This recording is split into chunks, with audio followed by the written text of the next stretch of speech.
Gracias, Manuelito, y bueno, a todos, qué bendición poder compartir esta mañana con ustedes. Eh, Me habilitas para compartir un momentico la pantalla, Manu, y poder compartir una pequeña presentación que he preparado, que tenía, digamos, para compartir hoy con ustedes.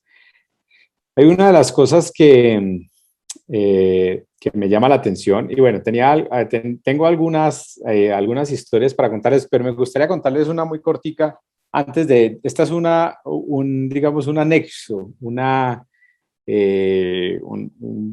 apéndice a la predicación. Pero resulta que una de las cosas eh, que yo experimenté estando en Haití fue lo siguiente.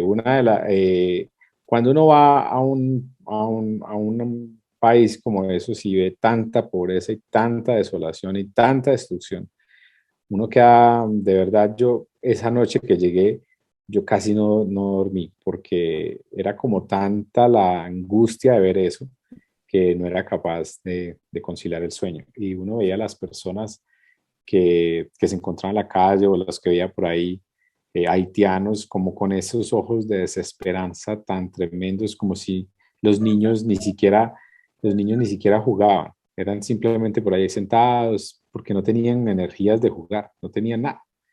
Y eso fue muy duro. Pero yo creo que ahí tuve una de las lecciones más grandes que también he tenido, y es que uno llega a un momento donde dice, ¿qué puedo hacer? ¿Qué puedo hacer? Y mi personalidad es como, hay algo que hacer acá. Y llega un punto donde yo llegué a la conclusión de decir, no, aquí no hay nada que hacer. O sea, humanamente no hay nada que hacer.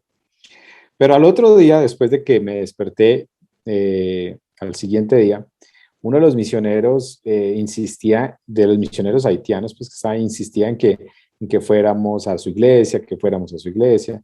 Y finalmente logramos ir como al tercer día en Puerto Príncipe a su iglesia. Y pues él quería mucho que iba a haber un concierto y bueno, entonces nosotros pues accedimos a ir. Y ahí el Señor me habló claramente de esas únicas veces, porque tampoco soy de los que cree o no sé por qué, pero el Señor no me ha hablado audiblemente en muchas ocasiones, pero en ese momento sí lo sentí.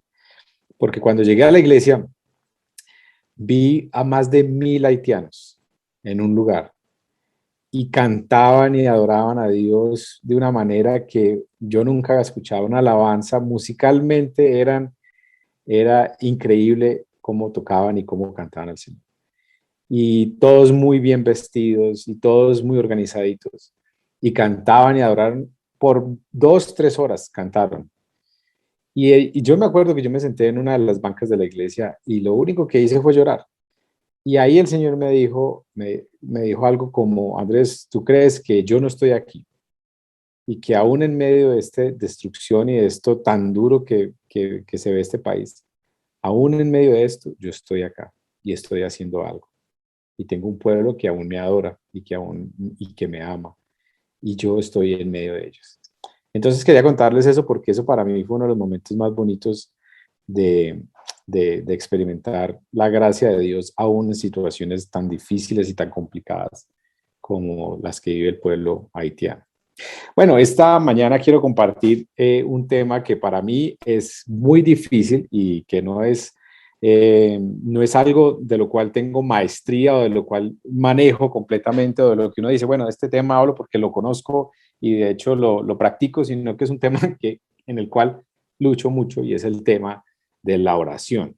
Es un tema donde siempre uno dice, quisiera orar más, quisiera buscar más del Señor. Pero quiero contarles una historia que de alguna manera introduce a este tema que he titulado, y les voy a dar el título ya porque creo que es importante. Normalmente uno da el título después, pero es importante como para entender lo que quiere decir y para enlazar el tema, y es Jesús o el genio de Aladín, o el genio de la lámpara, si lo quieren decir. Jesús o el genio de la lámpara.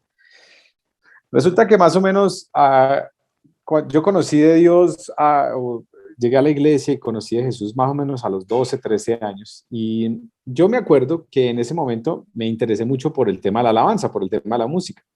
Y me llamó la atención el bajo y empecé a practicar bajo.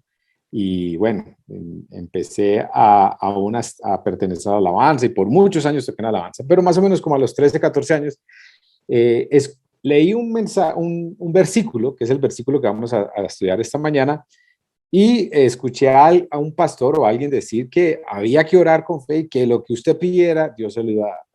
Entonces, leyendo ese versículo más lo que el pastor dijo, empecé a orar por un bajo Ibáñez, es la marca Ibáñez de madera. Esa era mi oración porque me acuerdo que el pastor dijo, se tiene que ser muy específico con Dios, porque si no es específico, Dios le va a leer a otra cosa. Entonces, sea específico, déle la marca, dígale cuál es el, el, el todo, las características de lo que quiere. Y me acuerdo que empecé a orar y a orar y a orar por ese bajo varias semanas, me acuerdo, y a pedirle al Señor, Señor, yo quiero esto, yo quiero esto. Y resulta que pasaron los días, pasaron los meses y nunca llegó ese bajo. Y como que el Señor no me respondió. El caso es que yo me desanimé de orar por eso y ya dije, bueno, no más. Y nunca jamás volví a orar por eso. Y de alguna manera, como que me falló la técnica. No sé si a ustedes les ha pasado, pero yo sentí como que me falló algo. O sea, porque si pedí claramente, si oré, si insistí, ¿qué pasó acá? Y por eso, pequeña reflexión la he titulado Jesús o el genio de la lámpara. Y quiero que miremos entonces ahora sí un texto que está en Mateo capítulo 7, del 7 al 11. Y todos pueden ver ahí, ¿cierto? Ahí ven la pantalla. Entonces, Mateo 7, del versículo 7 al 11, es un texto muy conocido por todos nosotros. Y quiero simplemente dar, aunque yo sé, y es la realidad, aquí hay pastores, aquí hay gente que conoce y que ha predicado este texto muchas veces.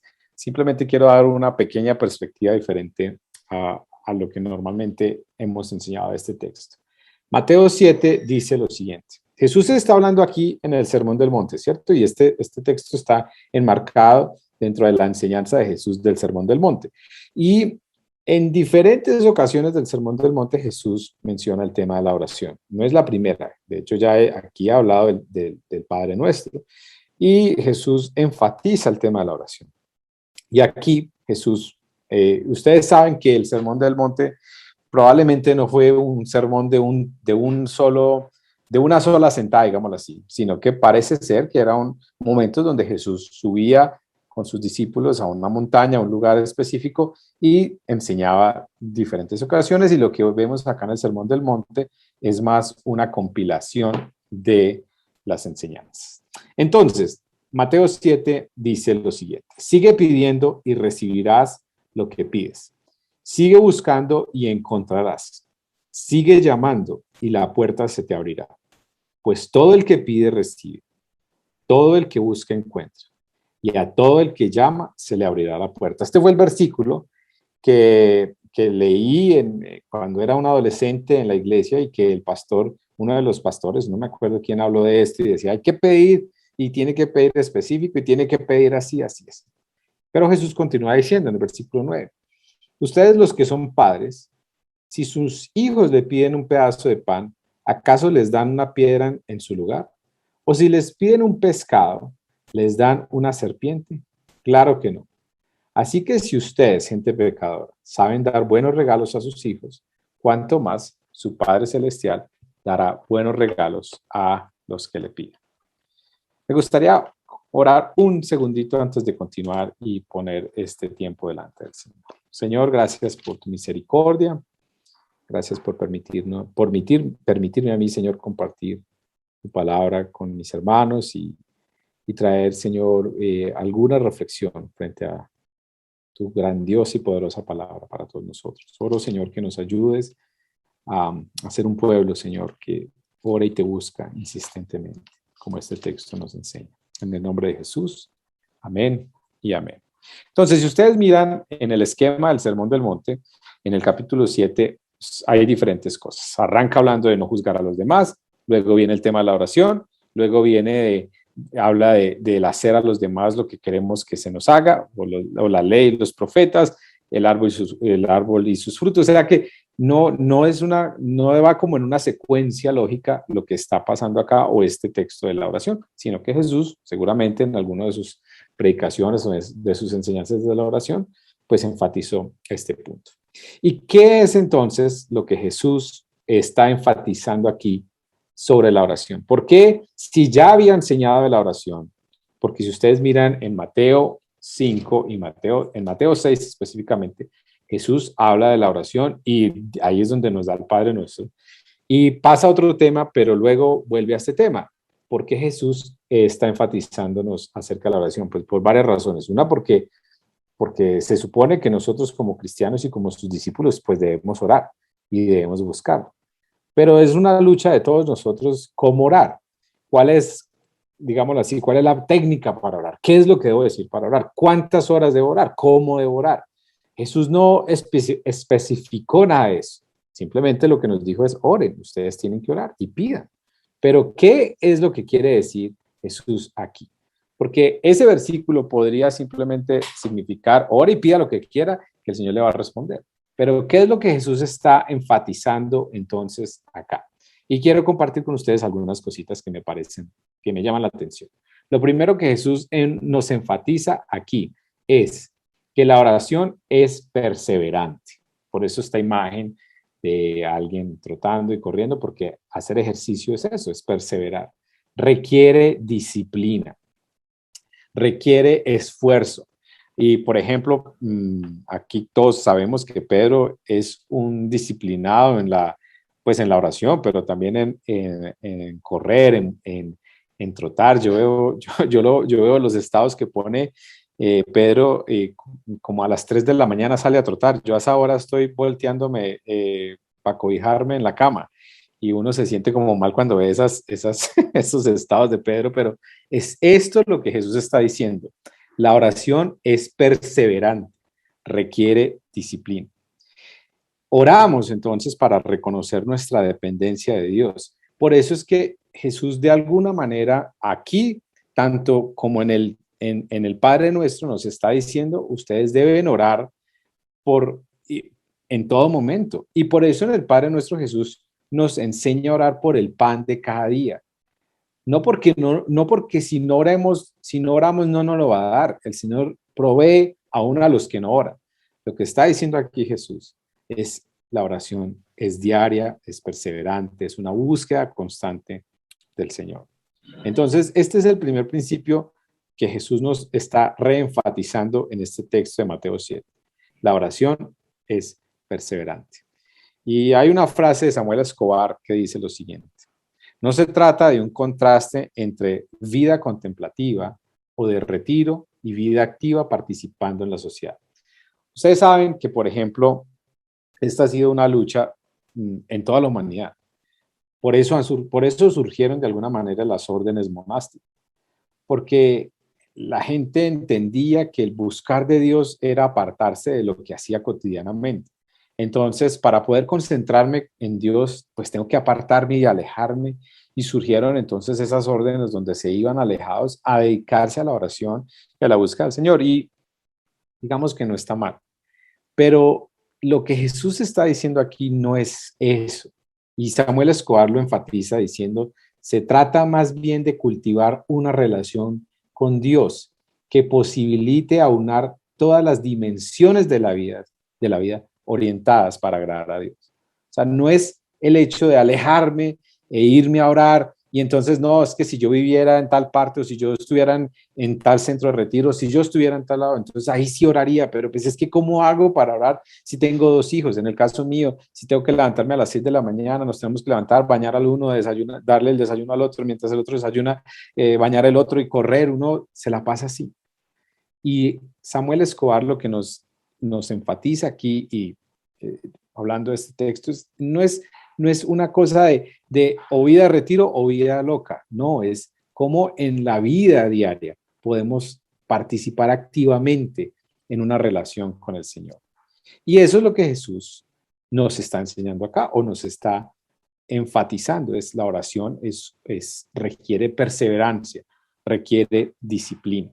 Pero también Jesús aquí en este texto nos recuerda que la oración es una relación y no una transacción.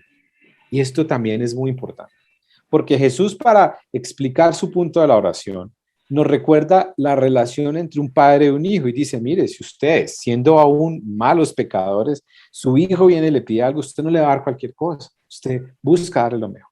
Y lo está poniendo dentro de un esquema de una relación de padre e hijo. Y eso es muy importante entenderlo, porque muchas veces, como yo lo entendí, en la historia que les conté al principio, la oración se convierte en una transacción. Usted le pide esto y tiene que hacer así, y el Señor le va a responder. Y si usted da un poquito, entonces el Señor le va a dar más. No, Jesús aquí nos está diciendo la oración es una relación y no una transacción. Es una relación entre hijo y padre. Y es una relación de amistad, de compartir. Por eso esta imagen me parece muy bonita, porque pues es un papá y un hijo que se abrazan y que están un rato ahí. Yo, yo disfruto mucho salir con, por ejemplo, con mi papá a tomar un café y a charlar y a hablar de la vida y a simplemente compartir nuestras cosas. Y yo les quiero decir algo, a mí este tema de la oración siempre he luchado porque yo crecí, y no quiero que me malinterpreten ni me entiendan mal, pero yo crecí siempre en esa idea de que la oración, usted tiene que hacer su devocional y tiene que hacer esto y como una serie de reglas y todos los días hacer lo mismo. Párese, ore y cuando ore, primer punto, segundo punto, tercer punto, haga esto, siga con esto y ore y si no ora tanto tiempo, entonces no va a poder. Y digamos que siempre lucho con eso, por ese sentido. Y he luchado con eso porque es que la oración tiene que ser una relación. Y cuando uno habla con alguien o cuando uno comparte un café con alguien, pues no es esquematizado. No es, bueno, solo tengo 10 minutos para que me agradezca, luego a los 20 minutos dígame tal cosa y listo, terminamos. No es una relación, es dinámica. Y la oración debe ser así. Jesús la pone en ese sentido es una relación como la de un padre y la de un hijo. La oración es el medio el principal que Dios ha ordenado a través del cual expresamos nuestros anhelos más profundos a Dios. Es poder sentarnos delante del Señor y hablar y decir, Señor, esto es lo que me pasa. Y Jesús aquí nos dice que como un buen papá no nos da todo lo que pedimos. Y los que somos papás sabemos que sabemos los que han sido papás o son papás, saben lo difícil que es uno tener que decirle a un hijo no va todo el día a comer dulces, pero uno sabe que no es bueno y que uno no puede simplemente dar todo lo que los hijos piden.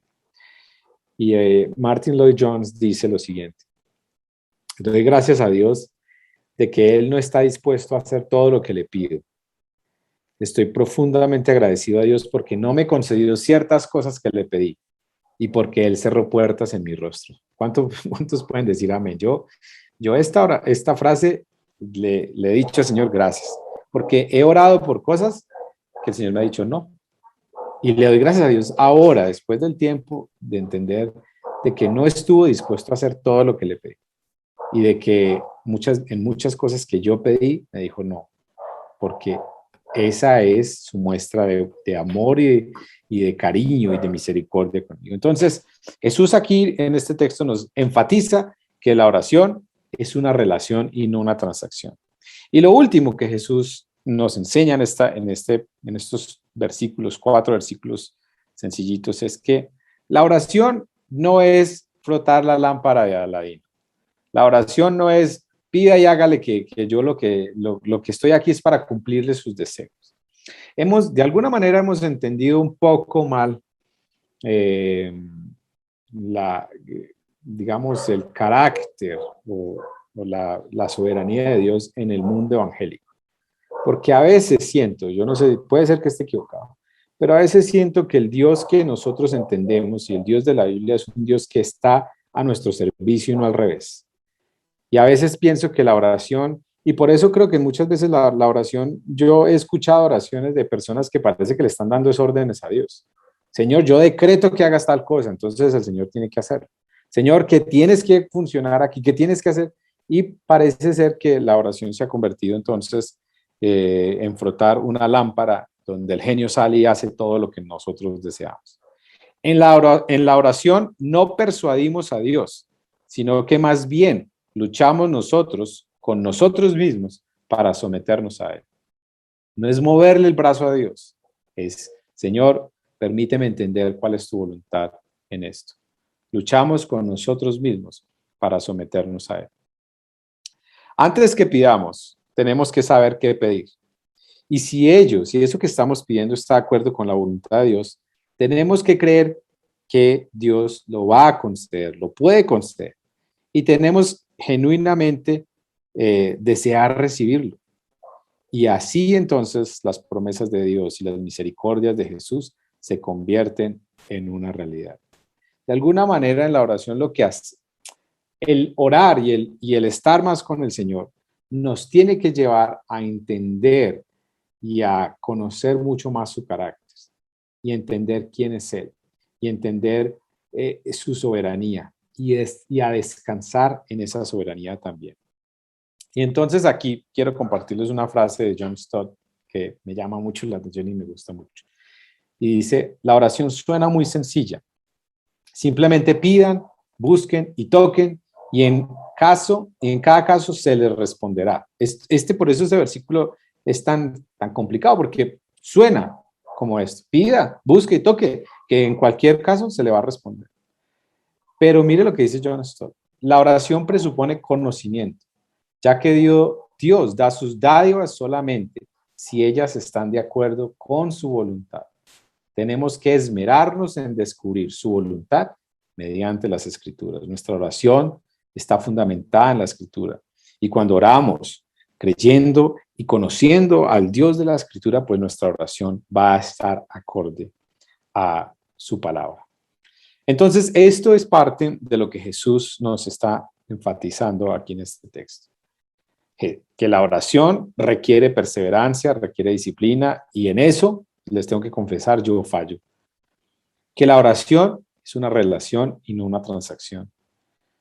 O sea, yo, por ejemplo, cuando yo me veo con Manuel o con algunos de ustedes aquí y salimos a hablar, yo no llego y le digo, Manuel, tengo una hora, los primeros 10 minutos vamos a hablar de esto, luego los próximos 10 minutos de esto y a la última vamos a hacer esto. Cuando nos reunimos a hablar, normalmente hablamos de todo, muchas cosas sin sentido y nos reímos, pero disfrutamos el estar juntos. Así deberíamos ver nosotros la oración. No como, Señor, esta mañana oré en la hora que me pediste, hice esto y cumplí todo el plan y listo, hasta luego y me fui. No, la oración es una relación, es una relación de padre a hijo, está marcada dentro de la relación y no dentro de una transacción. Y la oración de alguna manera lo que hace es a nosotros fundamentarnos y solidificar nuestra visión de quién es Dios. Cuando oramos entendemos entonces cuál es la voluntad de Dios y cuál es el carácter de Dios para todos nosotros. Resulta que hace algunos años yo estaba estudiando en otra parte y resulta que yo, como les conté al principio, pues esa fue mi oración por ese bajo muchos años, o no, algunos meses, y cuando ya vi que el Señor, pues como que no me respondió a tiempo, como pasa muchas veces, ya no volví a orar por eso. Como más o menos a los 20 años después, 18 años después, yo estaba estudiando en otro país y los amigos de allá sabían que yo tocaba un instrumento, que es el bajo. Y resulta que me dijeron que sí tocaba con ellos en la alabanza mientras estaba ahí. Entonces yo accedí y cada domingo la iglesia tenía un bajo o alguno de ellos tenía un bajo y yo iba y tocaba el bajo con ellos el domingo. Yo estuve ahí como unos 3 meses porque yo iba para otro lado. Y resulta que la última noche que estaba en esa ciudad, porque yo salía para otra ciudad, me llamó la que dirigía la alabanza, la que coordinaba el grupo de alabanza, y me dijo, Andrés, queremos despedirnos de usted esta noche, queremos ir un momentico a la casa y despedirnos, porque ya sabemos que se va. Yo le dije, listo. Y esa noche llegaron y resulta que llegaron con un regalo, llegaron con una caja grande y yo dije, esto es un instrumento. Resulta que ella me dijo, nosotros no sabemos, pues me dijo, nosotros estuvimos pensando y vimos que usted llegó acá sin ningún instrumento y creemos que es importante, pues sentimos que sería bueno regalarle algo. Entonces nos reunimos varios amigos y le compramos un bajo. Esto estoy hablando de 20 años después de mi oración. Y le compramos un bajo. Entonces, pues yo, imagínense, yo dije, ¿cómo así? No, pues yo no podía creer eso. Y lo más increíble de todo es que cuando yo abro el bajo, era un bajo Ibáñez por el cual yo había orado cuando era adolescente, de madera, como lo había pedido cuando era adolescente. Con esto, ¿qué quiero decirles? Que el Señor escucha siempre nuestras oraciones, pero no responde a nuestro tiempo. Y muchas veces se toma 20 años, muchas veces responde al otro día. Pero el Señor conoce los deseos más profundos de nuestro corazón. Y la pregunta que todos nos hacemos en este punto, y yo creo que todos ustedes dicen, bueno, sí, yo sé que tengo que orar muy bonita la predicación, sí, o la enseñanza, yo tengo que orar más, ¿cómo orar? Pero quiero enseñarles algo que para mí ha sido de alguna manera muy importante y, digamos, revolucionario en mi propia vida. Yo siempre he luchado con el tema porque, digamos que tengo una personalidad dispersa, entonces a mí me cuesta mucho sentarme 1 o 2 horas. Yo escuchaba, por ejemplo, a pastores decir, no, yo por la mañana me levanto y oro 3 horas seguidas y yo la verdad, yo siempre luchaba con esa idea de decir, "Uy, Dios mío, ¿cómo hace uno para sentarse 1 o 2 horas ahí a orar? Eso a mí me cuesta, no soy capaz y he intentado y me cuesta. Pero empecé a estudiar un poco más y a indagar mucho más sobre algo que se llama la oración contemplativa y quisiera compartirles un poquito de esto. Hay varios autores que hablan de esto. Uno es Peter Scazzero, que es el de emocionalidad sana, y hay otro que es Rich Villodas, que es uno que sacó un libro que se llama El entrelazado de la vida. Y, bueno, y ellos hablan de cómo poder orar en el transcurso del día. Parte de la tesis de ellos es la siguiente. Cuando uno ora, digamos, por la mañana, entonces como que orara y llenara su tanque y ese tanque tiene que aguantar todo el día.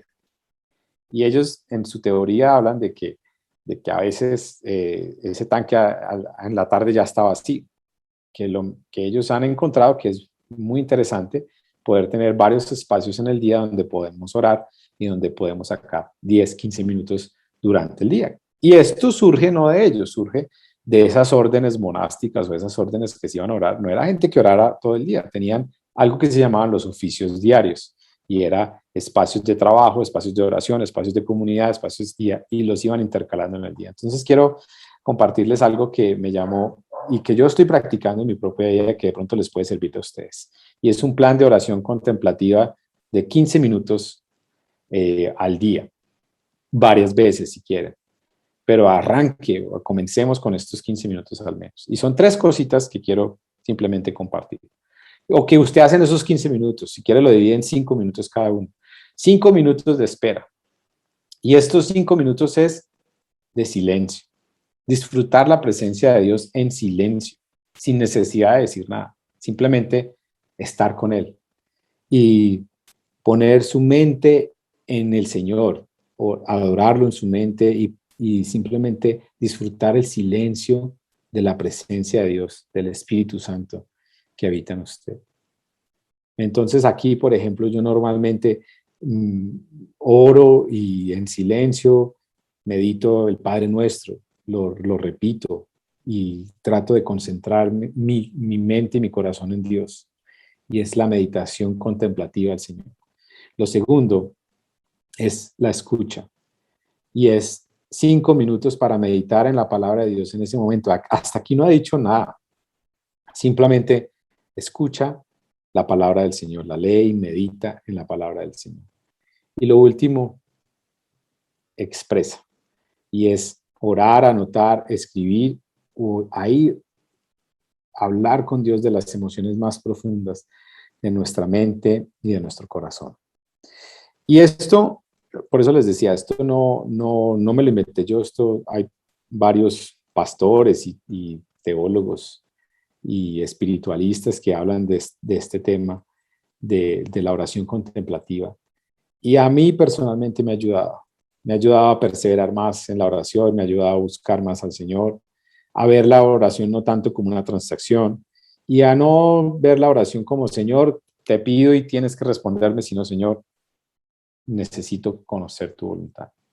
Entonces, quería regalarles esto porque me parece interesante para todos nosotros y es esperar en el Señor, escuchar al Señor y expresar lo que tenemos al Señor.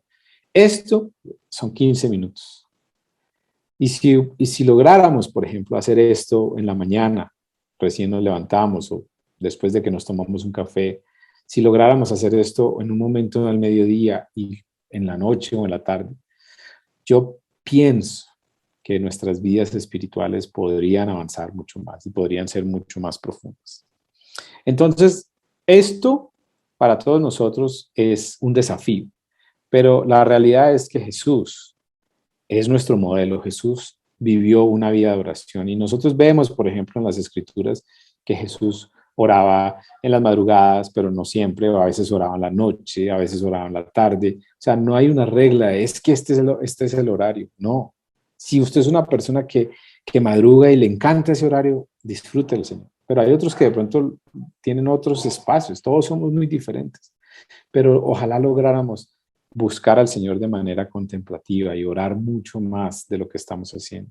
Porque yo no sé si es un problema mío, de pronto aquí todos ustedes son mucho más santos que yo y seguramente que sí, pero yo lucho con este tema de la oración. Yo quisiera orar más, yo sé que necesito orar más. Y aquí el Señor me enfatiza a mí y nos está enfatizando a todos nosotros. Debemos orar y buscar y desarrollar una relación con Él. Y Jesús entonces es nuestro máximo ejemplo. Yo quisiera darles un reto a ustedes, hermanos, es el siguiente. Que usted buscara una persona, no sé, un amigo, puede ser de aquí, este mismo grupo, puede ser su esposa o su esposo, puede ser un compañero de trabajo, alguien con el cual usted pudiera decirle, ¿sabe qué? ¿Por qué no nos comprometemos a orar 15 minuticos al día juntos? No tiene que ser en el mismo lugar, pero que entre los dos se ayuden a sacar ese tiempo y si tengan el mismo horario. Entonces, por ejemplo, usted habla con su esposa y le dice, ¿por qué no empezamos a orar todos los días, 15 minuticos cada uno a las, no sé, a las 10 de la noche? Pero nos recordamos los dos para que podamos ir creciendo en la oración. O con un amigo lo hace. Puede vivir en otro país, puede estar en el otro continente, pero a la misma hora oran 15 minutos haciendo este esquema de oración contemplativa donde esperamos en el Señor, donde escuchamos al Señor y donde expresamos nuestras emociones más profundas al Señor. Y que el Señor nos ayude a crecer en nuestra vida de oración, que el Señor nos ayude a buscarlo más. Y yo sé que todos aquí son pastores, líderes, sirven en iglesias y seguramente tienen vidas disciplinadas de oración, pero nunca queda de más enfatizar el que la oración no es solamente por, porque, porque muchas veces cuando estamos sirviendo al Señor, terminamos orando por las cosas de la iglesia, porque necesitamos esto, porque Señor, manifiéstate, pero que podamos volver a disfrutar la oración como un espacio donde podemos disfrutar un café con nuestro papá, un café con nuestro amigo, y que podamos volver a recuperar ese sentido de una oración que disfrutamos con el Señor. ¿Qué tal si terminamos haciendo una corta oración y poniendo delante del Señor este tiempo? Señor, te damos gracias por tu misericordia, por tu bondad. Gracias, Señor, por darme el privilegio de compartir, Señor, esta mañana con mis hermanos esta reflexión sencilla, Señor. Y yo te pido, Señor, que nos ayudes a orar. Parece redundante en un grupo de pastores, Señor, decir que nos permitas, que nos enseñes a orar y que podamos orar más, Señor, pero sabemos, Señor, que es una lucha de muchos de nosotros, Señor. El poder orar más perseverantemente, más disciplinadamente, pero no solamente orar porque es que un pastor o un líder tiene que orar, sino porque disfrutamos el tomarnos ese café, el reírnos, el hablar con nuestro papá. Te damos gracias por tu misericordia y oramos, Señor, para que nos ayudes a crecer en este tema y a tener a compañeros de oración que nos levantan, sean nuestras esposas o nuestros esposos, amigos, que podamos, Señor, crecer juntos en la oración. En el nombre de Jesús oramos. Amén y amén.